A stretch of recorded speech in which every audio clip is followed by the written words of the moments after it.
जिसका नाम लेने से कभी कभी आप झिझकते हैं और कभी कभी उनका नाम धड़ाधड़ इस्तेमाल किया जाता है अपने आप को बचाने के लिए।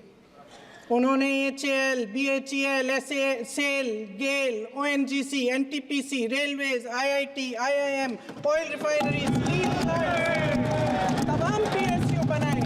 मेरे सत्ता पक्ष के साथी आज खड़े हुए और तमाम गिनती करने लग गए कि ऐसा हुआ वैसा हुआ 1975 में जो हुआ। तो सीख लीजिए ना, आप भी सीख लीजिए।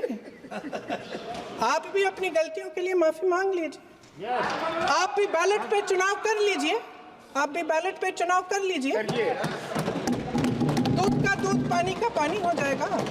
आप राजनीतिक न्याय की बात करते हैं, सरकारों को पैसों के बल पर गिरा देते हैं।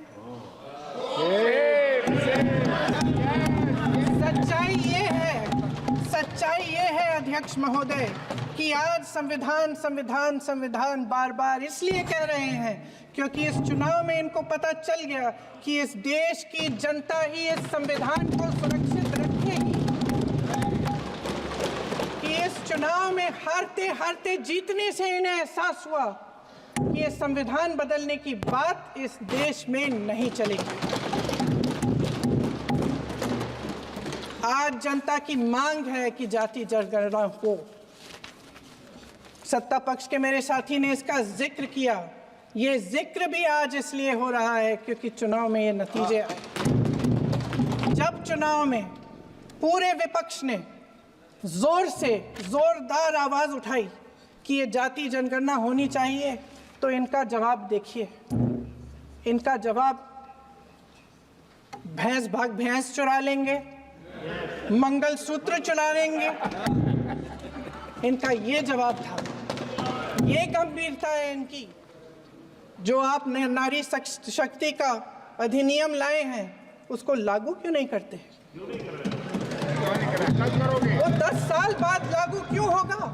क्या आज की नारी 10 साल इंतजार करेगी उसके लागू करने के लिए? 1921 में क्या हुआ, कब हुआ, नेहरू जी ने क्या किया? अरे वर्तमान की बात करिए, देश को बताइए आप क्या कर रहे हैं, आपकी जिम्मेदारी क्या है?